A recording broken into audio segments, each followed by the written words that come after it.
Well, we have talked a lot about what the Niswonger Foundation is doing for some of our younger students. Now we want to talk about what they're doing with high schoolers, some amazing things to help them succeed in the future. Our next guests, we have Denise Arnold and Anita Kilborg-Greer, and thank you ladies both for being with us today. Thank you. So amazing work being done to really prepare our high school students for that next chapter. Let's talk a little bit about this particular program. Okay.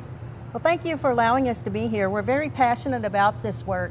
We are in 28 high schools in Northeast Tennessee, and we have near-peer advisors. They've just graduated with their bachelor's degree, and we train them. They go into the high school helping students with the college-going process. They focus exclusively on that, from helping them choose a major to applying to college to completing a FAFSA, all the way through activating that college portal, and then supporting them after that work. And so we are very excited that we have a higher FAFSA completion rate than across the state, and that we've seen increases in the college going rate since 2015 when our program started.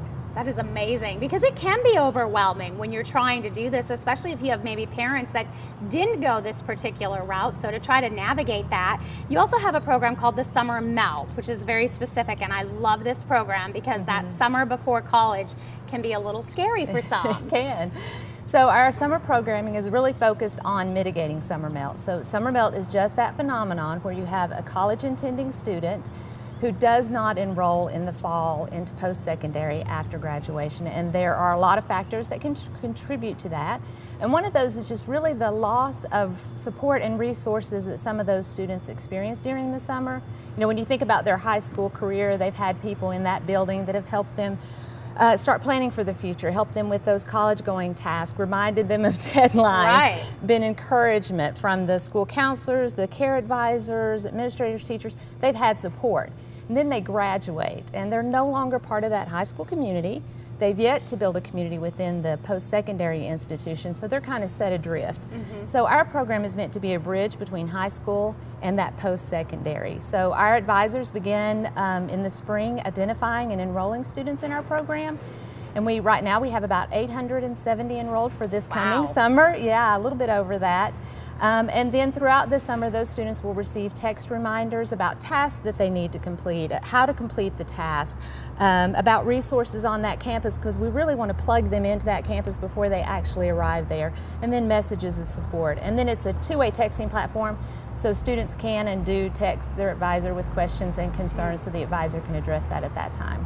I think that's so important, because so many times the students that you think they are going to do great, they're off to college, they got accepted, and then all of a sudden, a couple months in, they're struggling. Yeah, so the SCORE, the State Collaborative on Reforming Education, released a report in 2021, and it found that about 1/3 of Tennessee college-intending students didn't enroll. They actually melted, and there are a lot of reasons for that. But a part of that is not knowing what to do, and we know. So they defined college intending as having completed the Tennessee Promise application and their free application for federal student aid. So we know that you can do all those tasks. Right, that's the hard part. Yeah, but that's not always going to get you on those on that campus. So our advisors spend a lot of time. We partner with ETSU, Northeast State, Walter State, TCAT Elizabethton, and TCAT Morristown to really become experts on what are the things that the students need to do during the summer.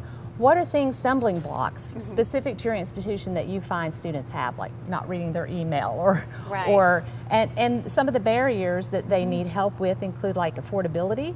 Yeah, we got Tennessee Promise and it pays for tuition, but you got books.